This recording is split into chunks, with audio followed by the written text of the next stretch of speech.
झारखंड कांग्रेस के पूर्व सांसद सुबोध कांत ने शिबू सोरेन का जाना हाल। दिल्ली के गंगाराम अस्पताल में की मुलाकात, कहा अभी पूरी तरह स्वस्थ नहीं हुए हैं गुरुजी।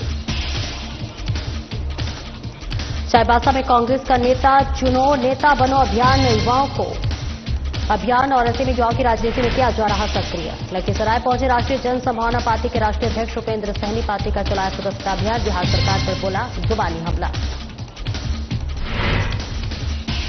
भोगनडी में शहीद वंशज से हुए दुर्व्यवहार के विरोध में प्रदर्शन। दुमका में एबीवीपी ने सीएम हेमंत सोरेन का फूका पुतला। हेमंत सोरेन माफी मांगो के लगाए गए नारे।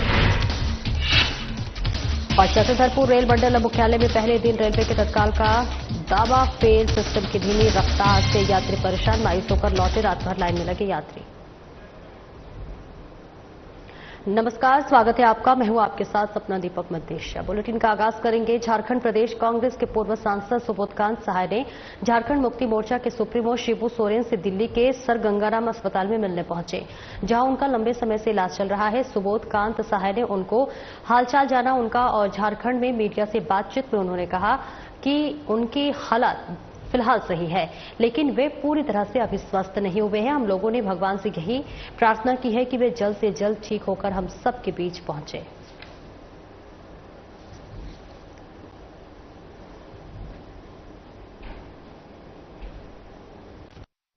हाँ, मैं गया था गुरुजी को और आईसीयू में मैं जाके देखा उनको। बेसिकली गुरुजी को नीरो का प्रॉब्लम है और दूसरा उनका डायलिसिस वगैरह जो होता है तो वो अपना पाइप वाइप लगा रहता है, वो निकाल के फेंक फाक देते हैं। तो ये जिससे कि वो कंट्रोल में नहीं हो रहे थे और उनका सारा चीज एक बैग बढ़ गया था। आप जानते हैं कि उसमें जो है वो नीरो वाले में बहुत तरह के चीज होता है इफेक्ट उससे। तो एक थॉरो उनका वहां पे इलाज हो रहा है। गुरुजी को मैं यही कह सकता हूं कि स्वस्थ पूरी तरह होना और एक बीमार होना। पूरी तरह स्वस्थ भले नहीं है वो, लेकिन वो भगवान की कृपा से ठीक ठाक हो करके वहां से आएंगे, यही हम लोगों की अपेक्षा है, यही प्रार्थना। झारखंड प्रदेश के पूर्व सांसद सुबोध कांत सहाय का कांग्रेस कार्यालय में जन्मदिन मनाया गया, जहां राजधानी रांची के कांग्रेस भवन में उनके कार्यकर्ताओं ने पूरी सादगी के साथ केक काटा और सुबोध कांत सहाय को बुके देकर पूरे धूमधाम के साथ जन्मदिन मनाया। इस मौके पर पूर्व सांसद ने कहा कि लोगों का प्यार मुझे मिला, जिसके लिए मैं अपने कार्यकर्ताओं सहित इस राज्य की जनता के लिए हमेशा समर्पित रहूंगा। इस जन्मदिन पर हमारा यही संकल्प है कि सामाजिक न्याय की लड़ाई को आगे भी पूरी मजबूती के साथ लड़ूंगा।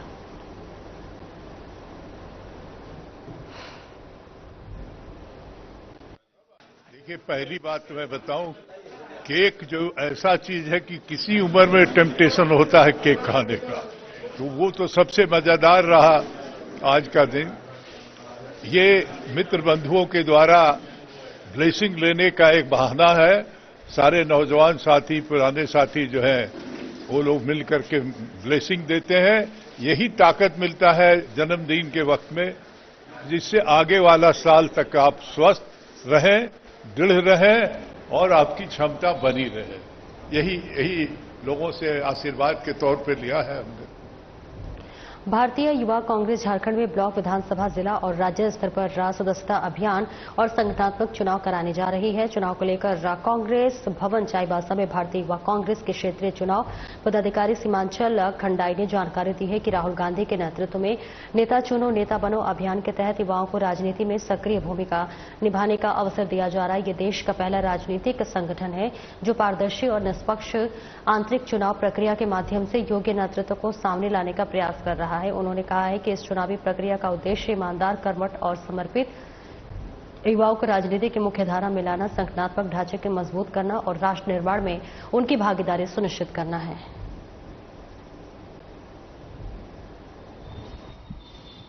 ऑल इंडिया कांग्रेस कमेटी इस सबका एक मेन विंग है। हमारा मेन जो टॉप मोस्ट जो हेड है वो ऑल इंडिया कांग्रेस कमेटी है। उसके अंडर में यूथ है। यूथ कांग्रेस का एक बहुत बड़ा प्लेटफॉर्म है। यूथ उससे लोग लीडर बन सकते हैं। लीडर ही नहीं, लाइफ को जीने का एक स्टाइल और कैरियर बनाने का एक प्लेटफॉर्म है। चूंकि आज मैं जिलाध्यक्ष हूं, मैं भी यूथ कांग्रेस किया हूं, NSUI भी किया हूं, तो हमको ये जो लगता है कि ये यूथ बहुत बड़ा प्लेटफॉर्म है जो कांग्रेस इसको प्रोवाइड करती है। ऐसा हमारे देश में और भी कई एक पार्टियां हैं, किसी ने भी इस तरह का प्लेटफॉर्म आज तक नहीं दिया है। अभी मेंबर्स भी लॉन्च हो चुका है 31 तारीख 21। अभी इसका नॉमिनेशन चल रहा है 28 से लेके 4 तारीख तक।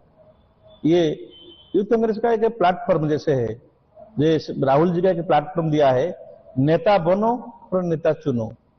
आपका ये 18 से 35 साल तक जो आदमी इसका एज में अंदर आते हैं वो आदमी मेंबर बन सकते हैं यूथ कांग्रेस में। इसके लिए दरवाजा खोला है। ये राहुल जी का दावा है कि सभी लोग, सभी आदमी के लिए ये खोला है। जो भी व्यक्ति चाहेंगे 18 से 35 साल तक मेंबर बन जाइए और लड़ सकते हैं, तो नेता बनो, नहीं तो नेता चुनो। जिसका है, ज्यादा लोग इसको चाहते हैं तो वो नेता बन जाएंगे। राष्ट्रीय जन संभावना पार्टी के राष्ट्रीय अध्यक्ष उपेंद्र सैनी लखीसराय पहुंचे, जहां उन्होंने पार्टी का सदस्यता अभियान जिले के सूर्यगढ़ा और लखीसराय विधानसभा क्षेत्र में चलाया। इस दौरान उपेंद्र सैनी बिहार सरकार पर राजुबानी हमला बोला। साथ ही कहा कि आगामी बिहार विधानसभा चुनाव में अगर राष्ट्रीय जन संभावना पार्टी की सरकार बनती है तो पूरे बिहार का चौमुखी विकास होगा।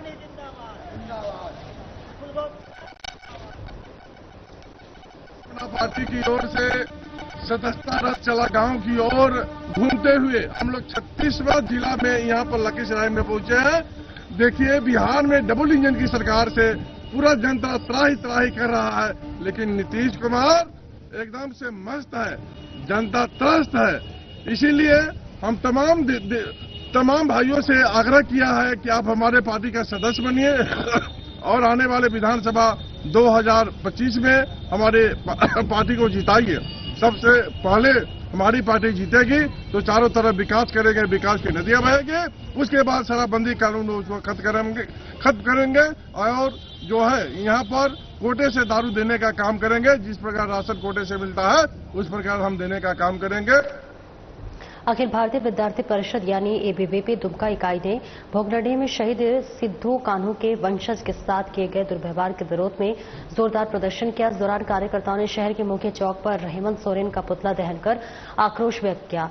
नगर सह मंत्री विवेक धर ने कहा कि सिद्धू कान्हू जैसे वीर सपूतों के वंशजों का अपमान झारखंड की अस्मिता और आदिवासी गौरव का अपमान है। हूल दिवस जैसे ऐतिहासिक अवसर पर सरकार और प्रशासन को जिम्मेदारी पूर्वक व्यवहार करना चाहिए था, लेकिन दुर्भाग्यवश शहीद के वंशजों को नजरअंदाज कर उनके साथ दुर्व्यवहार किया गया। शहीदों की धरा पर ऐसे अपमानजनक कृत्य को विद्यार्थी परिषद कभी बर्दाश्त नहीं करेगी। ये सिर्फ विरोध नहीं, शहीदों को गरिमा के लिए चेतावनी है। प्रदर्शन के दौरान कार्यकर्ताओं ने हेमंत सोरेन माफी मांगो, शहीदों का अपमान नहीं सहेंगे जैसे नारे लगाए और राज्य सरकार के खिलाफ जमकर विरोध दर्ज किया। हेमंत सोरेन का पुतला इसलिए जलाया क्योंकि ये छात्र विरोधी सरकार है, आदिवासी विरोधी सरकार है, जो आज भारत के पहले स्वतंत्र जो लड़ाई लड़े अंग्रेज के खिलाफ, उनका कार्यक्रम को रोकने का प्रयास किया है उनकी पुलिस, हेमंत सरकार की पुलिस। इसलिए हम लोगों ने आज हेमंत सरकार का पुतला दहन किया है। कोल्हान छात्र संघर्ष समिति की ओर से इंटरमीडिएट की पढ़ाई महाविद्यालय में बंद करने के विरोध में पूरे जिले में न्याय यात्रा निकाली गई है, जिसमें टाटा कॉलेज चाईबासा, महिला college Chaibasa, commerce college Chaibasa और जवाहरलाल नेहरू कॉलेज चक्रधरपुर के छात्र छात्राएं और अभिभावक मुख्य रूप से शामिल हुए। इस न्याय यात्रा में मुख्यमंत्री और राज्यपाल के नाम से उपायुक्त के माध्यम से मांग पत्र सौंपा गया।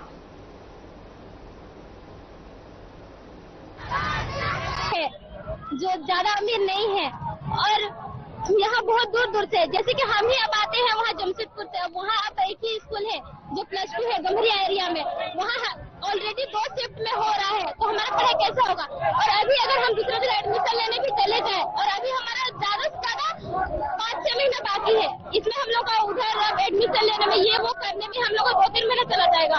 अभी जैसे की NEP 2020 जो न्यू नियम जो लागू किया है उसे रद्द कराए, क्योंकि उसकी वजह से हमारे बहुत सारे छात्र हैं, उन लोगों का मतलब जैसे कि बहुत कोई गांव दूर से आते बहुत दूर दूर से, जैसे कि सीनी राजपथपुर जिला के गांव-गांव से आते हैं। वो लोग अभी कहाँ से पैसा देके पढ़ाई करेंगे। ऊपर से हमारे शकरपुर जगह में सिर्फ एक ही कॉलेज है जहाँ जेएलएन, मरवाड़ी में +2 है, लेकिन वो लोग को 11 के स्टूडेंट का ही जगह नहीं हो रहा, तो हम लोग कहाँ पर शिफ्ट होंगे बताइए। चक्रधरपुर रेल मंडल मुख्यालय में पहले ही दिन सुविधाजनक तरीके से तत्काल टिकट मिलने से दाव की हवाई निकल गई है। आपको बता दें कि चक्रधरपुर रेलवे स्टेशन के रिजर्वेशन काउंटर में तत्काल टिकट की हालत ऐसी है कि यहां मात्र एक रेल यात्री को स्लीपर का टिकट नसीब हो पाया, वो भी प्रीमियम, यानी कि बढ़े हुए कीमत पर तत्काल टिकट लेने के लिए एक यात्री को मजबूर होना पड़ा। बताते चले कि रेलवे ने 1 जुलाई से तत्काल टिकट में बड़े बदलाव के साथ यात्रियों को तत्काल टिकट आसानी से उपलब्ध कराने का दावा किया था, लेकिन रेलवे का दावा खोखला निकला है।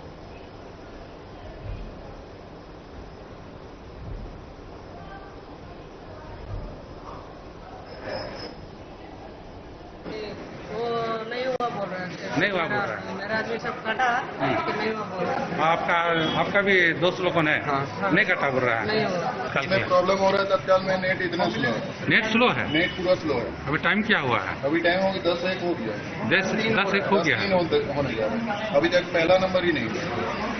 अरे इस तरह का अगर प्रदर्शन रहा है, इसलिए इस तरह का अगर काम करेंगे रेलवे वाले, पहला नंबर था फिर भी नहीं हो पाया है। और किसी का निकला है? और किसी का कांटर में निकला होगा, कांटर में निकला एक दूसरा। अभी तक एक भी नहीं निकला। अभी क्या कीजिएगा? कल रात से आए थे लेकिन हो नहीं पा रहा।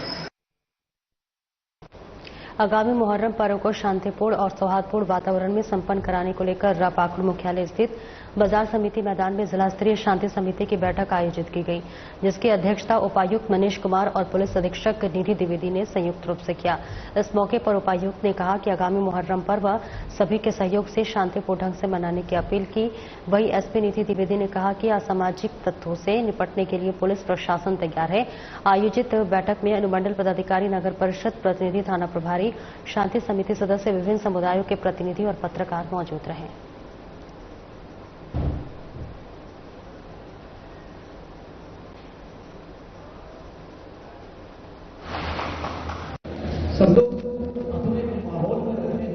प्रशासन की बस एक ही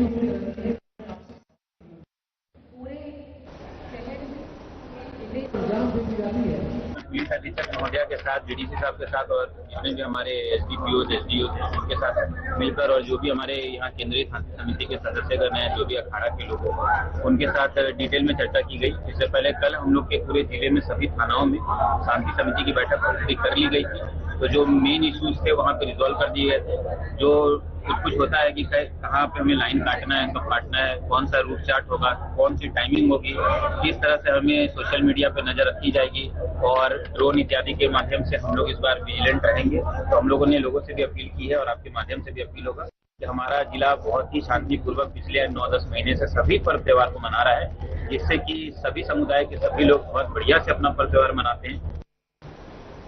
और आगे बढ़ेंगे। जामताड़ा जिला मुख्यालय से महज आधा किलोमीटर की दूरी पर फागुड़ी और नामूपाड़ा के बीच एक जोरिया बह रहा है। इस जोरिया पर कोई पुल नहीं है, जिसके कारण बच्चों को कंधे पर लादकर स्कूल ले जाना पड़ता है। इस संबंध में ग्रामीणों ने बताया कि पुल नहीं होने के कारण आधा किलोमीटर की दूरी हमें 10 किलोमीटर घूमकर तय करनी पड़ती है। साथ ही सरकार से मांग करते हुए कहा कि जल्द से जल्द यहां पुल बनाया जाए।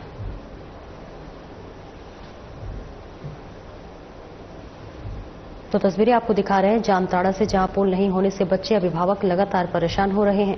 बच्चों को कंधे पर लादकर स्कूल जो है पहुंचाने के लिए परिजन मजबूर है। ऐसे में सरकार से जल्द पुल बनाने की मांग की गई है।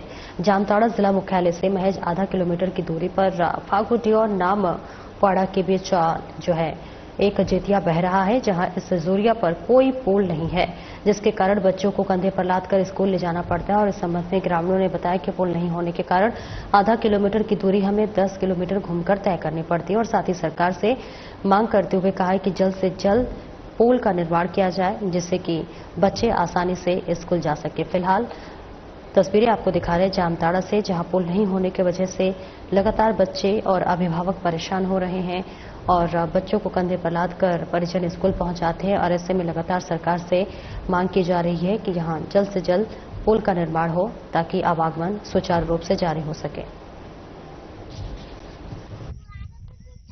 देखिए, ये सुपाडी पंचायत से बाजार को जोड़ने वाला मुख्य रास्ता है। से रोज सैकड़ों बच्चा इसी रास्ते से होकर जो है स्कूल जाते हैं पठन पाठन करने के लिए। लेकिन जोरिया में पुल नहीं बनने के कारण बच्चों को काफी परेशानी होता है। तो ये जोरिया जो है पढ़ाई का बाधक बन गया है। तो इसलिए सरकार से मांग करते हैं कि जोरिया में तुरंत जो है इस पर पुल बनाया जाए, क्योंकि बरसात में बारिश होने के कारण जो है बच्चे स्कूल नहीं जा पाते हैं। अमन खातून है। हम लोग यहाँ मतलब घर से स्कूल जाने में हम लोग को बहुत परेशानी होती है, क्योंकि यहाँ से हम लोग का स्कूल लगभग आधा किलोमीटर दूर है। बारिश होने के कारण हम लोग इधर से नहीं जा पाते, क्योंकि यहाँ एक जोरिया वहाँ बहुत परेशानी होता है, जिसके कारण हम लोग उधर से घूम के 10 किलोमीटर जाना पड़ता है। बारिश होने के कारण हम लोग नहीं जा पाते, क्योंकि इधर जोरिया बहुत खराब है। सरकार से निवेदन है कि जल्दी से जल्दी इस रोड की पुल होना चाहिए यहाँ पर।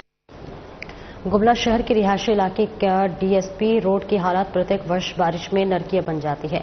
खासकर सरस्वती शिशु मंदिर और चौराहे के पास बारिश का पानी सड़कों पर जमा हो जाता है और कई घरों में प्रवेश कर जाता है। इसका मुख्य कारण बेतरतीब तरीके से बनी नाली है। लंबे समय से इसे ठीक करने की मांग की जा रही थी। अधूरी जगह पर नाली बनाने, पुरानी नाली को साफ करते हुए स्लैब लगाने का टेंडर पास हुआ और काम भी शुरू हुआ। लेकिन चौंकाने वाली बात यह है कि बिना नाली की सफाई किए मनमाने तरीके से नाली बनाकर स्लैब ढका जा रहा है। नाली में कचरे का जमाव है, जिस कारण जल निकासी नहीं होती है और राहगीर सहित स्कूली बच्चों को काफी परेशानी होती है। लोगों ने डीसी से जांच की मांग की है। साथ ही कहा है कि नियम कानून और प्राकलन को ताक में रखकर मनमाने तरीके से काम हो रहा है, जिससे लोगों को उनका जीना बेहाल हो गया है।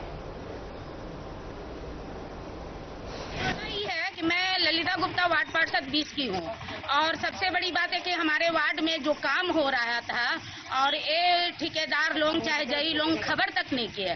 आज पब्लिक लोग बोल रहे हैं कि क्या आप यही काम करवा रहे हैं 2 नंबर का। अब बताइए, बिना कचरा साफ किए नली में ढलाई, लंबा लंबा ढलाई हो रहा है। कल के दिन यही चीज है कि डीएसपी रोड जाम रहता है हमेशा। और बताइए कि हम लोग क्या कर सकते हैं एक पार्षद, जब हम लोग का नगर पालिका का जई साथ नहीं देते हैं, ठेकेदार लोग साथ नहीं देते हैं, तो हम लोग क्या कर सकते हैं। हजारीबाग जिले के सदर थाना क्षेत्र स्थित मीठा तालाब परिसर में देर रात असामाजिक तत्वों ने एक मंदिर में बजरंग बली की प्रतिमा खंडित कर दी। घटना के बाद क्षेत्र में तनाव का माहौल बन गया है। स्थानीय लोगों ने इस घटना को लेकर भारी आक्रोश देखा जा रहा है। स्थानीय लोगों ने बताया है कि बीती रात मुहर्रम को लेकर विशेष समुदाय के लोगों ने मंदिर परिसर से मिट्टी उठाई थी और उसी के कुछ ही घंटों बाद मंदिर में स्थापित बजरंग बली की प्रतिमा खंडित पाई गई। जहां घटना की जानकारी मिलते ही बड़ी संख्या में स्थानीय लोग मंदिर परिसर में जुट गए और विरोध जताने लगे। आपको बता दें कि मामले की गंभीरता को देखते हुए सदर थाना पुलिस मौके पर पहुंची, जिसका जिला प्रशासन शांति बनाए रखने की अपील कर रहा है। तो वहीं मूर्ति खंडन की घटना के बाद से शहर का माहौल गर्मा गया और प्रशासन पूरी तरह से सतर्क है।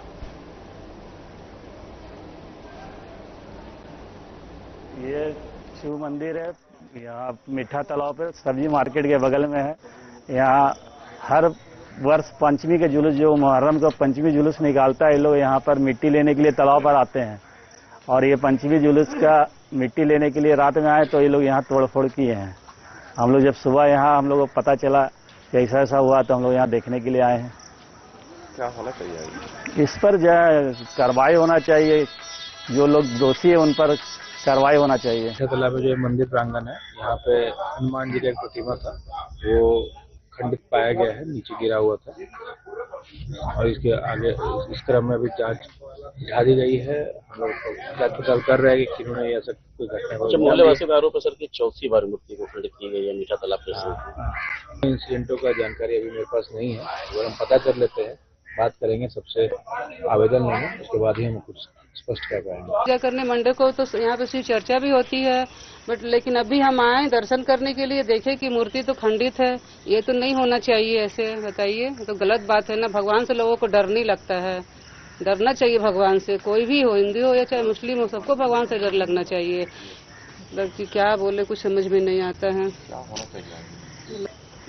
कभी पिपलेश्वर महादेव में ये चोरी हो गया, कभी यहाँ पर, तो जब हाँ विश्वकर्मा मंदिर में भी हुआ है, सभी जगह तो हो ही रहा है। तो ये गलत है, कुछ करिए, आप लोग ही कुछ करिए।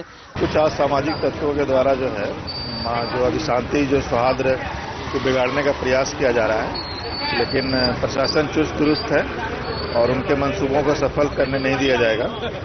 प्रशासन अभी तुरंत इस पर त्वरित कार्रवाई कर रही है और किसी को छोड़ा नहीं जाएगा। जितनी कड़ी से कड़ी कार्रवाई होगी हम लोग करेंगे। आगामी त्योहार मुहर्रम भी है, तो शांति व्यवस्था के लिए क्या? शांति व्यवस्था के लिए चाक चौबंद सारी व्यवस्थाएं हैं। शांति समिति की आज बैठक भी है। जमशेदपुर के चाकुलिया में आभूषण कारोबारी अरुण कुमार नंदी से हुई लूट का पुलिस ने खुलासा करते हुए 2 लुटेरों को गिरफ्तार कर लिया है। पुलिस ने इनके पास से 1.34 किलोग्राम सोने के जेवरात, नकदी और हथियार भी बरामद कर लिया है। इस मामले में ग्रामीण एसपी ऋषभ गर्ग ने प्रेस कॉन्फ्रेंस कर बताया कि घटना में एक और आरोपी शामिल है जो फिलहाल पुलिस की गिरफ्त से बाहर है, जिसकी तलाशी को लेकर छापेमारी की जा रही है, जिसे जल्द गिरफ्तार कर लिया जाएगा। वहीं गिरफ्त में अपराधियों ने मानगो निवासी मोहम्मद रफीक और बागबेड़ा निवासी रंजन गौर शामिल है।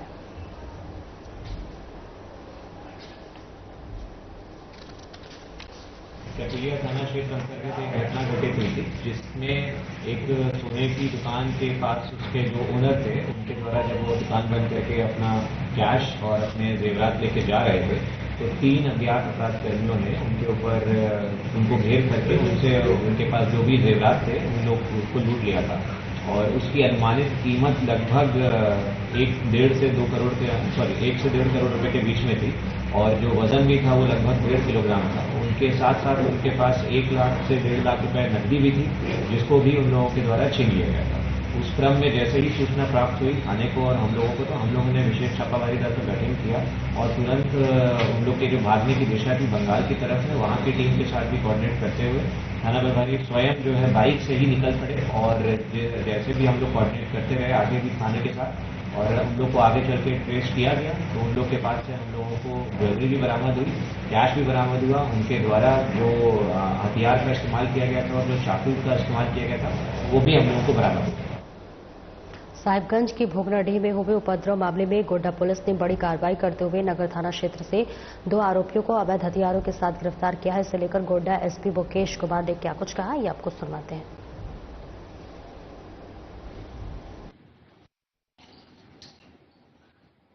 एसपी के द्वारा 2 दिन पहले मुझे सूचना दिया गया था कि कल जो भोगनाडीह में कार्यक्रम था उसको लेकर के कुछ लोगों के कुछ 7-8 लोगों के द्वारा वहां पूरे बरहेट और बोरियो क्षेत्र में घूम कर साड़ी, धोती, हथियार, पैसा बांटा जा रहा है, जिससे के चलते कि माननीय मुख्यमंत्री जी का जो 30 तारीख को प्रोग्राम था उसमें डिस्टर्बेंस किया जा सके। उसी सिलसिले में वहां पर एक एफआईआर भी हुआ है। उसी एफआईआर के आलोक में मुझे सूचना दिया कि कुछ लोग वहां से भागे हैं जो इधर गोड्डा तरफ आए। उसमें मुझे पता चला तो हमने एक टीम बनाया, डीएसपी साहब का और सुंदरपाड़ी थाना और टाउन थाना और मोतिया सभी लोग मिलकर के उस नंबर को हम लोग फॉलो करते हुए उसको पकड़े। तो 2 व्यक्ति की गिरफ्तारी हुई है, जिसके पास से अवैध हथियार, साड़ी, धोती, पैसा तो नहीं मिला, पैसा शायद उन्होंने बताया कि पैसा बांट दिए हैं। उनका उद्देश्य था कि वो जो भोगनाडीह में कार्यक्रम हो रहा है उसको हम लोग किसी तरह से डिस्टर्ब कर सके। सारंडा में नक्सलियों के खिलाफ चलाए जा रहे अभियान में पुलिस और सीआरपीएफ के संयुक्त सर्च अभियान के दौरान पुलिस को बड़ी सफलता हाथ लगी है। सर्च अभियान के दौरान टोंटो थाना अंतर्गत होसीपी गांव के आसपास जंगल पहाड़ी क्षेत्र के नक्सलियों की ओर से पूर्व में छिपाकर रखे गए लगभग 18,000 डेकोरेटर बरामद किए हैं, जिसे सुरक्षा के दृष्टिगत से उस स्थान पर बम निरोधक दस्ता की सहायता से नष्ट कर दिया गया।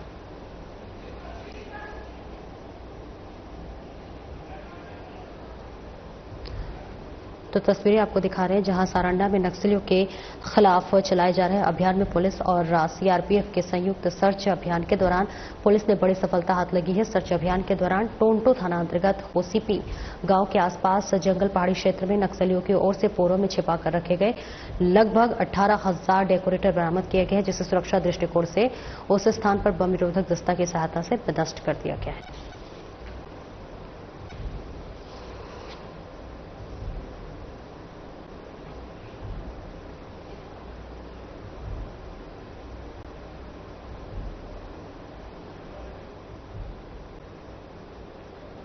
खाना बदोश की जिंदगी जीकर दिन के उजाले में घरों में चोरी की घटना को अंजाम देने वाले 53 वर्षीय बादशाह खान को पुलिस ने गिरफ्तार कर लिया है। सेक्टर 4 थाना पुलिस ने उसके पास से चोरी के जेवरात और साइकिल बरामद की है। बताया गया है कि बादशाह खान सेक्टर 4 थाना सहित कई थाना इलाकों में चोरी की घटनाओं को अंजाम दे चुका है।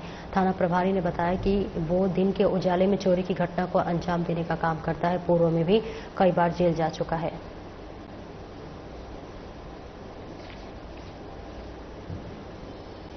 बादशाह खान मूलतः घर चोरी के मामले में ये हमेशा गिरफ्तार हुआ है और यही इसका मोडस ऑपरेंडी रहा है। दिन के समय में ये शहर में घूमता है, जिस घर को ये खाली पाता है या ताला लगा हुआ पाता है वहाँ ये चोरी के घटना को अंजाम देता है। वर्तमान समय में 4 कांड जो सेक्टर 4 थाना में प्रतिवेदित हुई है विगत 2 माह में, जिसका उद्भेदन इनकी गिरफ्तारी से हुई है। इसमें मूलतः हम लोग मंगलसूत्र एक बरामद किए हैं, सोने का चैन बरामद किए हैं, कान का बाली एक जोड़ा है और 11 साइकिल, हीरो रेंजर साइकिल, महंगी साइकिल जो होती है वो बरामद की है।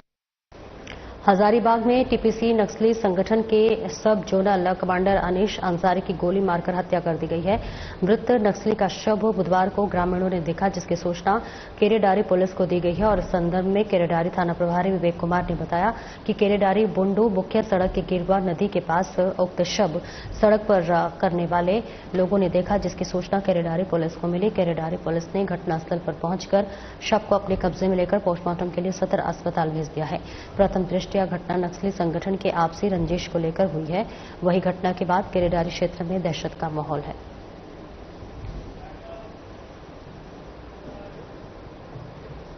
फिलहाल इस बुलेटिन में इतना ही। नमस्कार।